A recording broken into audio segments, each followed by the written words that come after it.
नमस्कार दर्शकबिन, म राजन थापा। म आज यस्तो व्यक्तिलाई निम्ताउँदैछु जुन व्यक्ति हुनुहुन्छ समाजमा अलग धारको अलग किसिमको समाजसेवा गरेर विभिन्न व्यक्तिहरूलाई ज्यान बचाउन सफल भएका एक महिला हुनुहुन्छ, जो महिला हुनुहुन्छ श्वेता श्रेष्ठ। हेरौँ अब उहाँले कसरी समाजमा जो दुखी पीडित गरिबहरूको जुन सहारा दिँदै आउनु भएको थियो र ज्यान बचाउँदै आउनु भएको थियो र अब उहाँले यस्तो किन गर्नुभयो र कसरी गर्नुभयो, उहाँलाई के फाइदा हुन्छ भन्ने कुरा जानकारी लिनको लागि म उहाँसँग प्रत्यक्ष जान्छु। हजुर नमस्कार। नमस्कार। श्वेताजी आराम हुनुहुन्छ? आरामै छु। अनि अहिले कसरी दिन बितिरहेको छ?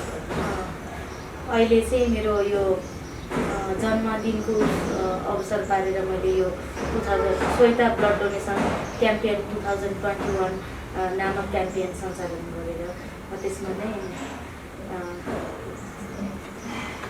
बिताइरहेको छु। ए अनि ठिकै छ।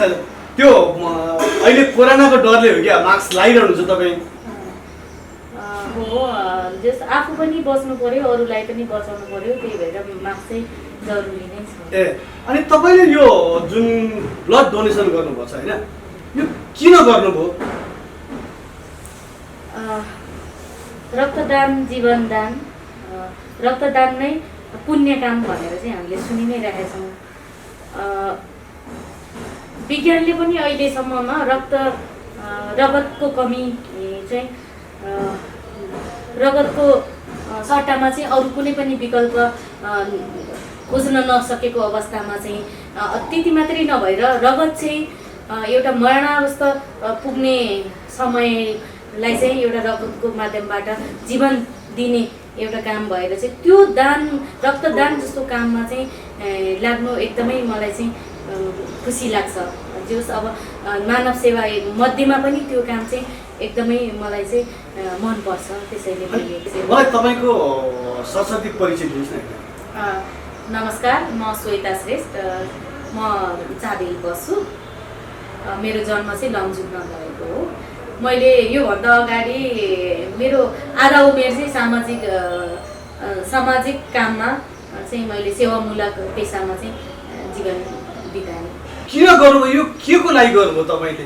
यो गरेर तपाईँलाई के फाइदा हुन्छ? अहिले यो जुन कोभिड-19ले चाहिँ नेपालमा पनि प्रभाव पारेको अवस्थामा अझै यो रक्तदान जस्तो क्षेत्रमा चाहिँ हामीले एकदमै प्रभाव परेको देखिन्छ। जस्तै अब क्याम्पहरू पनि एकदमै पहिलाको भन्दा कम, ब्लड कलेक्सन पनि एकदमै कम भएको अवस्थामा धेरै बिरामीको आफन्तहरूलाई चाहिँ यो रगतको कारणले गर्दाखेरि धेरै कठिनाइहरू भोगेको चाहिँ हामीले कतिले त भोगेका पनि छौँ, देखेका पनि छौँ। त्यस्तो खालको समस्या हुनु भनेको भोलिको दिनमा चाहिँ यसले चाहिँ एकदमै सङ्कट निम्तिने। जस्तै अब रगत पाएन भने प्रतिशत मान्छेको चाहिँ जिन्दगी नै रगतको कमीले चाहिँ मर्नेसम्म हुने भएको कारणले गर्दाखेरि चाहिँ यो चाहिँ एकदमै महत्त्वपूर्ण कुरा हो। र त्यति मात्रै नभएर एउटा स्वास्थ्य सङ्गठनले चाहिँ के पनि मान्यता राखेको छ भने जनसङ्ख्याको आधारमा चाहिँ 2% चाहिँ रक्तदान गऱ्यो भने मात्रै जुन अभाव चाहिँ मेटिने अथवा सहज रूपमा चाहिँ रगत पाउने कुराहरू छ, त्यो हेर्दाखेरि नेपालमा चाहिँ एकदमै कम चाहिँ रक्तदान भएको पाइन्छ। त्यसैले गर्दाखेरि त्यसको लागि चाहिँ म आफै किन नलाग्ने, मैले सक्छु भने किन नगर्ने भनेर चाहिँ म आफू नै लागि परेको। यसमा चाहिँ खासै मलाई फाइदा भन्दा पनि म यसमा खुसी हुन्छु। मलाई चाहिँ मेरो एकदम आत्मसन्तुष्टि मिल्छ, किनभने यो त जिन्दगी बचाउने काम हो नि त, मान्छेको प्रत्यक्ष जिन्दगी बचाउने। अरू एसेन्टियल कुराहरू भन्दा पनि घाँस बाँस कपास भन्दा पनि यो चाहिँ एकदम महत्त्वपूर्ण भएको भएर मैले चाहिँ यो चाहिँ एकदम महत्त्वपूर्ण मानेको छु। मानिसहरूले जुन यो लकडाउनको बेलामा मानिसहरूलाई खानको लागि अभाव होला, खानेको व्यवस्था गराइदिनु भयो, तपाईँले त्यो काममा पनि सफल हुनुभयो। र यो खानाको साथसाथै तपाईँलाई चाहिँ तपाईँले भन्नुभएको थियो कि जुन कुरा यो ब्लडले चाहिँ मान्छे ब्लड नपाएर मान्छे छटपटाइरहेको थिए, त्यो बेलामा पनि मैले त्यो ब्लडको लागि अब कसरी कहाँबाट उपलब्ध गर्यो भन्ने कुरा तपाईँलाई चासो लाएर अनि तपाईँले यो काम जुन सुरुवात गर्नु भन्नुभयो नि, यो अत्यन्त राम्रो काम गर्न थाल्नुभयो। तपाईँलाई यो प्रेरणा कसले दियो त? मलाई चाहिँ मैले थाहा भएदेखि नै मलाई सामाजिक काम चाहिँ गरौँ भन्ने भावना चाहिँ मलाई थियो नै। तर अप्रत्यक्ष रूपमा चाहिँ मैले सामाजिक कामहरू गर्दै आइरहेको पनि हो। र अहिले चाहिँ एकदम मलाई के लागिरहेको थियो भने के कामबाट चाहिँ एउटा लक्ष्य राखेर चाहिँ अझै केही काम गरौँ, लक्ष्य नै एउटा राखेर भनेर मनमा सोचिरहेको बेलामा ठ्याक्कै यो कोभिड पछि चाहिँ ब्लडको चाहिँ एकदम सङ्कट भयो। त्यो सङ्कटमा चाहिँ जस्तै कतिपयले चाहिँ ब्लड लिनको लागि एकजना डोनर लगेर बल्ल ब्लड ल्याउनु पाउने। त्यो भनेको त काठमाडौँमा बसेको बासिन्दा अथवा काठमाडौँमा हुनुहुन्छ भने त कोही आफन्त साथीभाइबाट पनि त्यो परिपूर्ति गर्न सकिएला। तर बाहिर विकट जिल्लाबाट एक्सिडेन्टमा परेका यस्तो अवस्थामा त तुरुन्तै त दिन सक्ने अवस्था त छैन, खोज्न पनि त सम्भव होला जस्तो त मलाई लाग्दैन होइन। यो कामको लागि चाहिँ मैले यो यसरी चाहिँ अगाडि बढ्यो भनेदेखि चाहिँ धेरै चाहिँ बिरामीका आफन्तहरूले बिरामीहरूले चाहिँ रगत सहज रूपमा चाहिँ रगत पाउँछ भन्ने हिसाबले चाहिँ मैले यो काममा चाहिँ लागि परेँ र एउटा लक्ष्य लिएर 2021 भरिमा चाहिँ 2000 ब्लड कलेक्सन गर्छु भनेर चाहिँ म लागि। तपाईँको लक्ष्य कति छ? कति मैले चाहिँ यति समयमा यति ब्लड कलेक्सन गर्छु भन्ने लक्ष्य कति समय राख्नुपर्छ? मैले चाहिँ यो 2021 भरिमा भनेर राखेको छु। मैले 2021 फेब्रुअरी 2देखि चाहिँ मैले सुरुवात गरेको हो र मैले यो अन्तिमसम्म 2021 डिसेम्बरसम्म नै यो कार्यक्रम चाहिँ राख्ने मेरो योजना छ। ए तपाईँ डिसेम्बरसम्म चाहिँ यो काम गर्नुहुन्छ होइन? अनि त्यसपछि तपाईँले त्यसको अलावा पनि तपाईँ केही काम गर्ने अर्को नयाँ सोच राख्दै हुनुहुन्छ कि? अहिले चाहिँ त्यस्तै नयाँ काम भनेर चाहिँ सोच मैले राखेको चाहिँ छैन। तर पनि हेरौँ यहाँबाट के हुन्छ, कस्तो खालको मैले गरेको कार्य यो कामले चाहिँ कस्तो खालको प्रभाव पर्छ, त्यही अनुसार कस्तो खालको काम गर्नुपर्ने हुन्छ त्यो हेरेर मात्रै म अगाडि बढ्छु। अहिलेसम्म तपाईँको साथमा कति ब्लड कम जम्मा भयो? मैले अहिलेसम्ममा 27वटा क्याम्पबाट 458 पिन चाहिँ ब्लड कलेक्सन गर्नलाई चाहिँ 458 पिन। हजुर। भनेदेखि तपाईँले यो ब्लड कस्ता कस्ता व्यक्तिहरूले प्राप्त गर्नुभएको छ अहिलेसम्म? तपाईँले कसैलाई दिनुभएको छ अहिलेसम्म कि तपाईँले त्यो सुरक्षित गरेर राख्नु मात्रै भएको छ? मैले चाहिँ यो कार्यक्रमको लागि नेपाल रेड क्रस सोसाइटी उपशाखा पशुपति बौद्ध चाबेल उपशाखाबाट पनि सहकार्य गरिरहेको छु। त्यो सँगसँगै मैले यो कार्यक्रमको लागि भनेर नेपाल रेड क्रस रक्त सञ्चार केन्द्रीय कार्यालयबाट चाहिँ प्राविधिक सहयोग छ र ब्लड पनि त्यहीँ नै जान्छ। त्यहीँबाट नै ब्लड चाहिँ दिने भएकोले मलाई चाहिँ त्यो बारेमा मैले चाहिँ अहिलेसम्म त्यो कहाँ गइरहेको छ भनेर चाहिँ सोच चाहिँ मैले गरेको छैन। उहाँले नै तपाईँले यत्रो मेहनत गर्नुभएको छ होइन? यत्रो मेहनत आफैले खर्च जुटाएर खाद्यान्नको सामग्री सबै आफैले गरेर यत्रो मेहनत गर्नुभएको छ। त्यो ब्लड कस्तो ठाउँमा खर्च भयो, कस्तो ठाउँमा गएको छ छैन भने तपाईँले त्यो जानकारी लिनुभएको छैन अहिलेसम्म?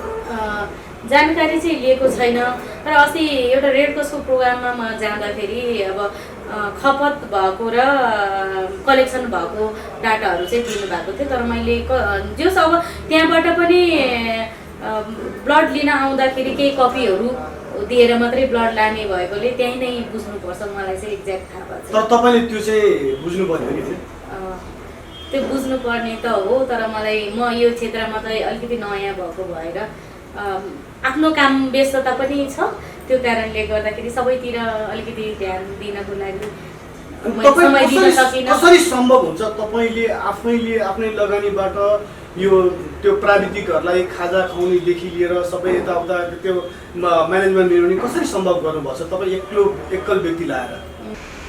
मैले चाहिँ यो कार्यक्रम गर्न व्यवस्थापनको लागि भोलिन्टियरहरूबाट चाहिँ एकदमै सहयोग छ मलाई। अनि किनभने मैले आफैले त्यो काम गर्नु पर्यो भनेदेखि एकदमै महँगो पर्न जान्थ्यो। तर उहाँहरू आफै नै इन्ट्रेस्ट भएर एकदम उहाँहरूले चाहिँ आफ्नो एउटा श्रमदान जस्तो यो काम गरिराखिदिनु भएको छ। एक त अर्को चाहिँ मैले उहाँहरूको लागि खाजा घरबाट नै बनाएर लाने, घरबाट नै प्रिपेयर गरेर लगिराखेको छु। अनि त्यसै गरेर कहिलेकाहीँ मैले आफूले कमाएको पैसाहरूबाट चाहिँ त्यो म्यानेजमेन्ट गरिराखेको छु र केही साथीहरूले चाहिँ एकदमै मनैबाट ल श्वेता यस्तो काम गरेको रहेछ तिमीले पनि दुःखै गरेर काम गरिरहेका छौ हामी बुझौँ भनेर चाहिँ त्यसमा चाहिँ सहयोगहरू केही व्यक्तिहरू मनकारी व्यक्तिहरूले चाहिँ दिनुभएको छ भने संस्थाबाट पनि एक दुईवटा संस्थाबाट पनि आर्थिक सहयोग चाहिँ गर्नुभएको छ। यस्तो छ म जस्तै अरू साथीहरूको पनि धेरै सहयोग छ मलाई। जस्तै मेरो साथीहरू समुदायको साथीहरू रेड क्रसको भोलिन्टियरहरू उहाँहरूले पनि एकदमै मलाई सहयोग गरिराख्नु भएको छ। भोलिन्टियरी रूपमा पनि अझ मैले क्युमा राखेको छु उहाँहरूलाई। म पनि इच्छुक छु तपाईँले यस्तो काम गर्नुभएको छ एउटा जीवनदान गर्ने काम गरिराख्नु भएको छ भन्ने खालको उहाँ भोलिन्टियरहरूलाई चाहिँ मैले रोटेसन अनुसार चाहिँ बोलाइराखेको छु। उहाँहरू पनि आइदिइराख्नु भएको छ। उहाँहरूको चाहिँ एकदमै सहयोग छ। कति त अब युवा समूहहरूसँग नि मैले सहकार्य गरेर कार्यक्रमहरू सञ्चालन व्यवस्थापन सहयोगहरू मागेर सञ्चालन गरेको छु। ओडाहरूबाट पनि मलाई सहयोग छ। धेरै ठाउँबाट चाहिँ एउटा सामाजिक काम भएर नै होला सबैजनाले सहयोग गर्नुभएको छ। हेर्दा म एउटा देखिन्छ तर मलाई सहयोग गर्ने हातहरू चाहिँ धेरै छन् र महत्त्वपूर्ण चाहिँ भूमिका मलाई ब्लड डोनरहरूले दिनुभएको छ। उहाँहरूले डोनेसन दिएर नै यो कार्यक्रम चाहिँ सफल भइरहेको छ। आर्थिक कुरामा चाहिँ सोचेको जस्तो चाहिँ छैन, एकदमै गाह्रो छ। जति पनि मैले यति खर्चमा चाहिँ यसरी कार्यक्रम गरौँला भनेर एउटा प्लान बनाएको त्योभन्दा धेरै नै खर्चिलो छ। नसोचेको काममा चाहिँ बढी चाहिँ खर्चहरू हुने चाहिँ मैले पाएँ। त्यसले गर्दा आर्थिकमा चाहिँ मलाई एकदमै गाह्रो छ। अनि त्यसपछि साथसाथै मैले केही चाहिँ घरमा बसेर गृह श्रमिकको काम गर्छु, पोतीहरू उन्ने अनि त्यसपछि मालाहरू बनाउने, मास्कहरू बनाउने यस्तो खालको कामहरू पनि गर्छु। त्यसबाट पनि मलाई केही आम्दानी हुन्छ। त्यो खर्चहरू चाहिँ अहिले जति पनि मैले कमाएको खर्चहरू चाहिँ टोटल्ली मैले आफ्नो काममा चाहिँ लगाइराखेको छु। कस्ता कस्ता व्यक्तिहरू तपाईँसँग ब्लड डोनेसन गर्न आउनुहुन्छ? 18 वर्ष उमेरदेखि 65 वर्ष उमेरसम्मको व्यक्तिहरूले ब्लड डोनेसन दिनुभएको छ मेरो गाउँमा। त्यसै गरेर विदेशी पनि आउनु भएको छ। जति विदेशी आएर यहीँ नेपालमा नै 5-6 महिना बितिसकेको त्यस्तो समय बिताइसक्नु भएको त्यस्तो व्यक्तिहरूले पनि दिनुभएको छ। महिला पुरुष सबैजनाले चाहिँ डोनेसन दिनुभएको छ। उहाँहरू कतिपय डोनरहरू त डोनेसन गर्नु पाइएन भनेर जस अब एउटा क्राइटेरिया छ डोनेसनको पनि, त्यो क्राइटेरिया मिट भएन भने हामीले लिन सक्दैनौँ। त्यो अनुसार दिन नपाएर कतिजना त रिसाउनु पनि हुन्छ। अनि त्यसरी चाहिँ तपाईँले दर्शक श्रोतालाई यस्तो बताइदिनुहोस् कि तपाईँकोमा ब्लड डोनेसन गर्नको लागि कस्तो कस्तो क्राइटेरियाभित्र पर्नुपर्छ? यस्तो उमेरमा भन्नुपर्दा 18 वर्ष नागेको हुनु पर्यो। पहिलो डोनर हुनुहुन्छ भने 55 वर्षभन्दा अगाडि रेगुलर डोनेसन दिएको व्यक्तिले 65 वर्षसम्म चाहिँ ब्लड डोनेसन दिन सक्नुहुनेछ। अनि त्यसै गरेर रेगुलर रूपमा चाहिँ औषधि सेवन नगर्नु भएको, अनि वेट चाहिँ 45 केजी पुग्नु नै पर्छ। 45 केजी भन्दा बढी तौल भएको र अनि बिपीको पनि हामीले मेजरमेन्ट गरेर मात्रै ब्लड प्रेसर हेरेर मात्रै लिन्छौँ र एनिमिक छ कि छैन धेरै क्राइटेरियाहरू छन्। त्यो चाहिँ हाम्रो प्राविधिकहरूले चाहिँ हेर्नुहुन्छ। त्यो क्राइटेरिया पुरा भइसकेको व्यक्तिले मात्र तपाईँहरूसँग आएर ब्लड डोनेसन गर्न सक्छ?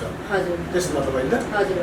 अनि अब जस्तो सरकारले जुन लकडाउन गर्ने तयारी गर्ने कुरा भल्ला आइरहेको छ, अब तपाईँले कसरी म्यानेजमेन्ट गर्न सक्नुहुन्छ त अब यो बेलामा?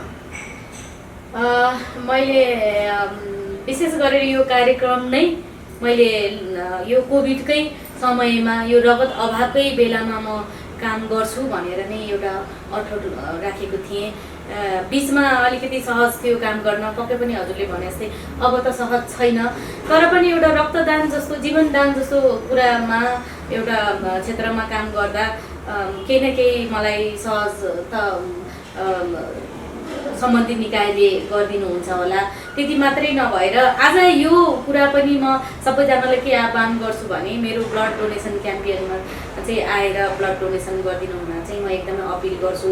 अनि त्यसै गरेर यो क्याम्पेनको लागि मैले विभिन्न माध्यमबाट पनि रिक्वेस्टहरू राखेर हुन्छ अथवा साथीभाइहरूसँग सहयोग लिएर डोनरको सहयोग लिएर चाहिँ ब्लड डोनरको सहयोग लिएर चाहिँ यो कार्यक्रम चाहिँ कन्टिन्युटी गर्छु भनेर चाहिँ मैले सोचिरहेको छु। अनि अब तपाईँले जस्तो सरकारले लकडाउन गरिहाल्यो भने तपाईँले कहाँ राख्नुहुन्छ क्याम्प तपाईँले कहाँ राख्नुहुन्छ, कसरी गर्नुहुन्छ? त्यहाँ तपाईँलाई सुरक्षाको पर्ला, समस्या पर्ला, त्यहाँ मानिसहरूको आवजावत गर्न अब दिँदैन होला सरकारले। अब त्यो बेलामा तपाईँलाई त धेरै अप्ठ्यारो पर्छ होला नि त? पक्कै पनि अप्ठ्यारो त होला, तर त्यसको समाधान पनि निकाल्ने चाहिँ म कोसिस गर्छु। किनभने सरकार निकायहरूसँग चाहिँ समन्वय गरेर अब सबैजनालाई सहज हुने र अलिकति प्रिभेन्टिभ मेथडबाट चाहिँ उनीहरूलाई पनि सुरक्षित तरिकाले चाहिँ कसरी हुन्छ त्यही अनुसार, जस्तै क्याम्पहरू फोन कन्ट्याक्टबाट यो ठाउँमा क्याम्प हुँदैछ भनेर उहाँहरूलाई कसरी स्कटिङ हुन्छ अथवा कुनै माध्यमबाट चाहिँ ब्लड डोनरहरूलाई चाहिँ ब्लड डोनेसन क्याम्पसम्म ल्याएर अथवा ब्लड ब्याङ्कमा नै क्याम्पेन राखेर किन नहोस् त्यस्तो तरिकाले चाहिँ गर्ने मेरो लक्ष्य चाहिँ छ। तर सकेसम्म सबैजनालाई चाहिँ एउटा स्वास्थ्य सुरक्षात्मक तरिकाले चाहिँ गर्ने चाहिँ म कोसिस गर्छु। त्यसमा चाहिँ सबैजनाको साथको चाहिँ मलाई चाहिँ खाँचो छ। तपाईँले अब जुन यो ब्लड डोनेसन गर्नुहुन्छ होइन, यो ब्लड डोनेसन गर्दाखेरि जुन बेला त्यो व्यक्तिहरू जो डोनर आउनुहुन्छ उहाँहरूलाई जस्ट ट्रान्सपोर्टेसनको खर्च माग्नुहुन्छ कि अथवा केही माग्नुहुन्छ कि उहाँहरूले केही नमागिकन तपाईँलाई आएर स्वतः ब्लड मात्रै दिएर जानुहुन्छ कि के गर्नुहुन्छ? तपाईँ अरूसँग उहाँहरूले तपाईँहरूलाई पैसा नि माग्नुहुन्छ कसैले अथवा के गर्नुहुन्छ? अहिलेसम्म त त्यस्तो पैसा मागेको चाहिँ छैन, उहाँहरूले माग्नु भएको छैन। बरु एउटा क्वेसन चाहिँ आउँछ, यो ब्लड हामीले चाहिएको बेलामा चाहिँ पाइन्छ भनेर चाहिँ क्वेसनहरू चाहिँ आउँछ।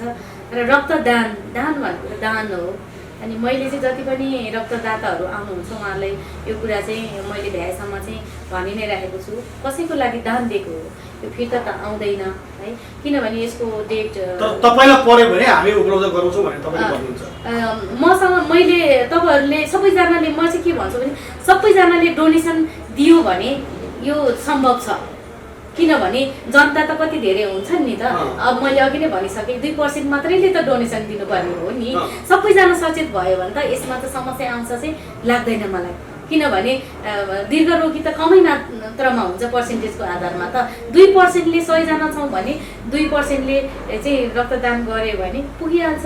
सबैजना सचेत भयो भने त यो ठुलो कुरा होइन।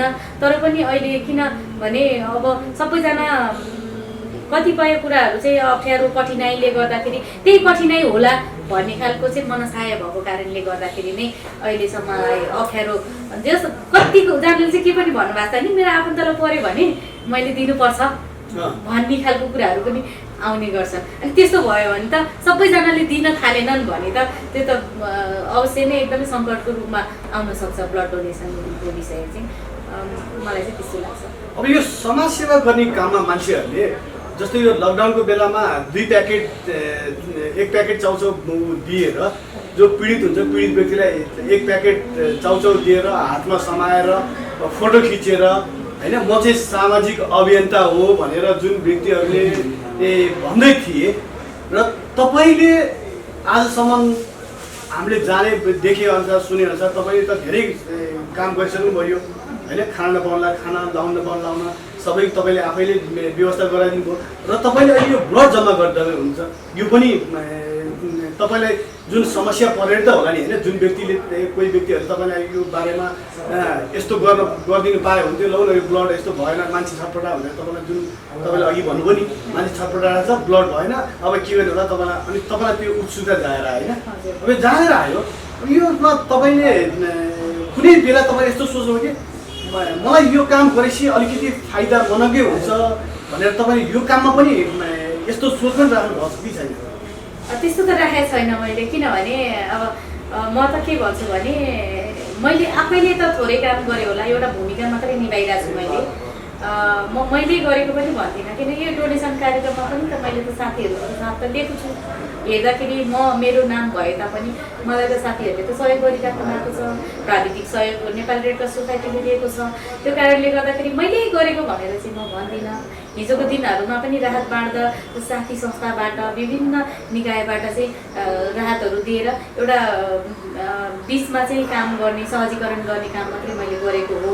तर म के भन्छु भने मेरो पर्सपेक्टिभमा चाहिँ सामाजिक काम चाहिँ अब नाम कमाउन, पैसा कमाउन चाहिँ गरिँदैन जस्तो लाग्छ।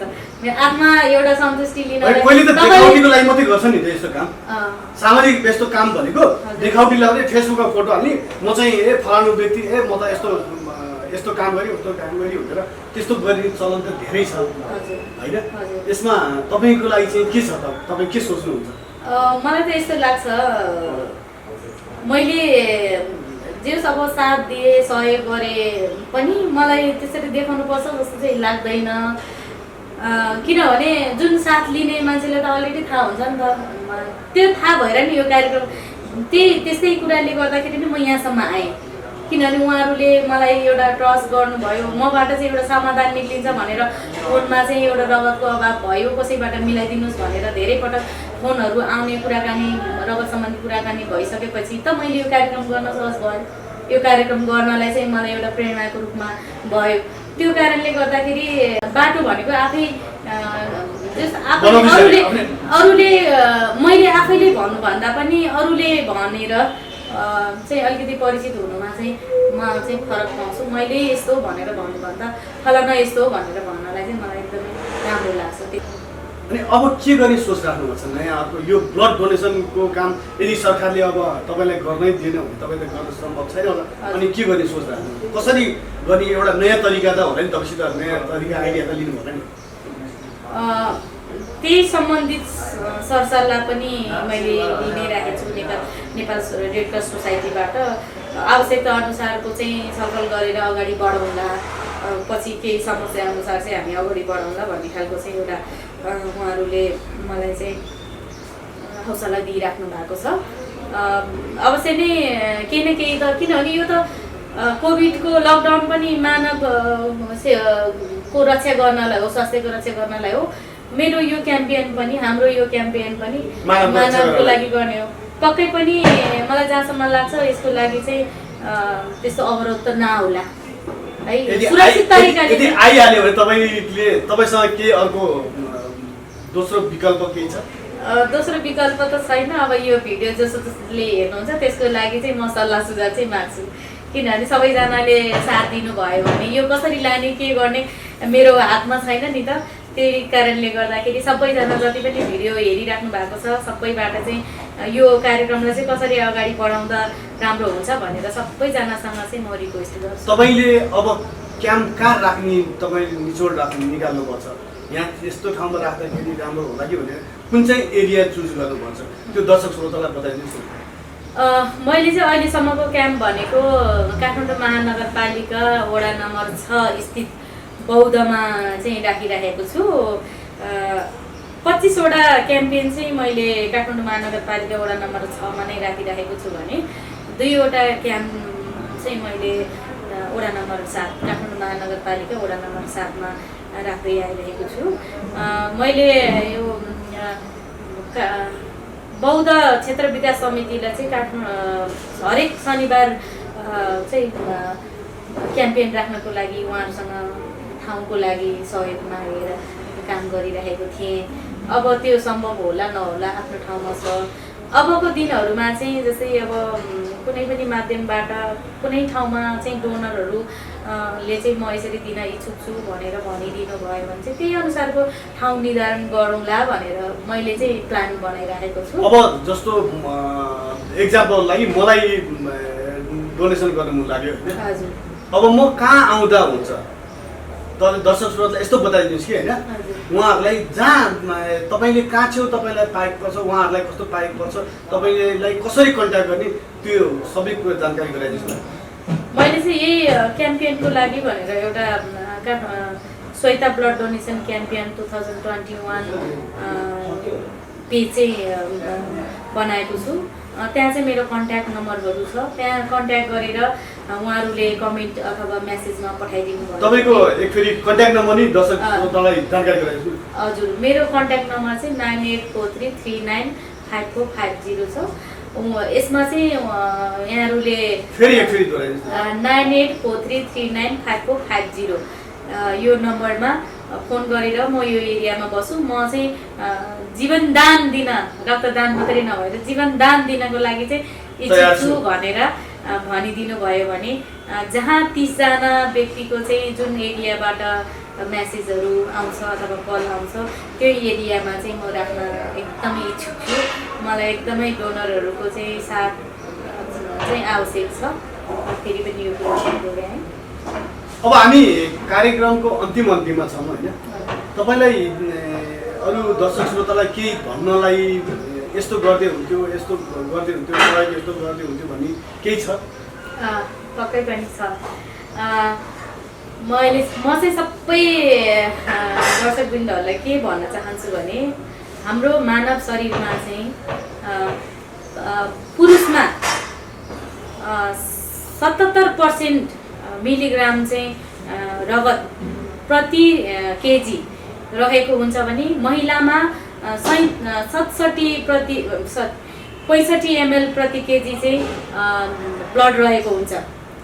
त्यसमध्ये हामीलाई चाहिँ सफिसियन्ट हाम्रो दैनिक जीवनयापनको लागि चाहिँ 50% चाहिँ जम्मा 50% मिली यो पर केजी एमएल चाहिँ इनफ हुन्छ। त्यसमध्ये दान गर्ने भनेको 7-8% मात्रै हो। त्यसले गर्दा हामीले रक्तदान गर्दा खासै केही त्यस्तो अप्ठ्यारोहरू चाहिँ पर्दैन होला। धेरैमा एकदमै थोरै पर्सेन्टमा चाहिँ केही रियाक्सनहरू आउला, त्यसको लागि पनि म्यानेजमेन्ट हुन्छ। त्यो कारणले गर्दाखेरि हाम्रो रक्तदान, हामीले गरेको रक्तदानले एक पिन्ट रगतले चाहिँ 3 जनासम्मको चाहिँ जीवन चाहिँ बचाउन सफल हुन्छ। त्यो चाहिँ सेरम, रक्तकोष, सेतो रक्तकोषहरू विविध चाहिँ विभाजित गरेर 3 जनासम्मको ब्लड दान गरे, एक पिन्ट ब्लड दान गरेर त 3 जनासम्मलाई चाहिँ जीवन दान दिन सकिन्छ भने सहजै त्यो जस्तो पुण्य काम के होला है। त्यो सम्झेर हामी सबैजनाले रक्तदान गऱ्यौँ भने चाहिँ यो रक्तदान कार्यक्रम, रक्तदानले चाहिँ रगतको अभाव, अहिले जुन हाम्रो अहिले असहज परिस्थिति, कठिनाइहरू छ त्यो चाहिँ मेटिन्छ। त्यस्तो हुन पाउँदैन। हामी आफै नै सचेत हुनु चाहिँ जरुरी छ। हामी आफैले नै दान गरेपछि मात्रै मबाट सुरु हुनु पर्यो नि त। सबैजनाले गरेर सबैजनाले डोनेसन गर्नुभयो भने त कति हुन्छ। यस्तो अभावै हुँदैन भनेर भन्न चाहन्छु। र मेरो यो क्याम्पियनलाई पनि सफल बनाउनलाई चाहिँ डोनरहरूको नै एकदमै ठुलो भूमिका रहनेछ। यसमा चाहिँ मेरो यो क्याम्पियन भनेको मेरो नाम भए तापनि एउटा बिरामीको लागि हो। दुर्घटनामा परेको, इमर्जेन्सीमा दुर्घटनामा परेको, रगतको आवश्यकता पर्यो भने उहाँहरूलाई सुत्केरी अवस्था डेलिभरीको टाइमको लागि पनि त्यसै गरेर रगतको चाहिँ रगतजन्य रोगहरू, त्यस्तो व्यक्ति एकदमै मरनसम्म पुग्न खोजेको व्यक्तिहरूकै लागि यो डोनेसन हो। नाम मात्रै श्वेता, यसो हेर्दाखेरि श्वेता डोनेसन भए पनि मैले मेरो आफ्नो व्यक्ति, किन म आफैले एउटा कार्यक्रम सुरु गर्दै जाँदा किन मेरो आफ्नै नाम नराखौँ भनेर मैले यसरी राखिहालेँ। तर पनि मैले यो सबैजनाले के भन्न चाहन्छु नि, जो मलाई जुन यो रक्तदानमा प्रत्यक्ष अप्रत्यक्ष रूपमा चाहिँ सहयोग गर्नुहुन्छ, मिडियादेखि लिएर नगरपालिका, त्यसपछि मेरो साथीहरू जति पनि मलाई भोलिन्टियरले काम गर्ने साथीहरू, बाहिर बसेर भए पनि मलाई हौसला दिने साथीहरूलाई, यो सबैको कार्यक्रम हो। डोनरको पनि कार्यक्रम हो। यो भिडियो हेरिदिएर अलिकति मलाई सपोर्ट गर्ने टिमहरूको पनि कार्यक्रम हो भनेर चाहिँ भन्न चाहन्छु। हस्त दर्शकबिन, अब हामीले सुनिहाल्यौँ कुरा। उहाँले चाहिँ यो जुन रक्तदान, जीवनदान भनेको जुन कुरा गर्नुभयो र हामीले हाम्रो भ्याएसम्म बल बल क्षमताले भ्याएछ भने हामीले पनि उहाँलाई श्वेताजीलाई सहयोग गर्नुपर्छ भन्ने धारणा व्यक्त गर्दै हस्त नमस्कार म बिदा हुन चाहन्छु। हस्त धन्यवाद। हस् त हजुरलाई पनि एकदमै धेरै धेरै धन्यवाद।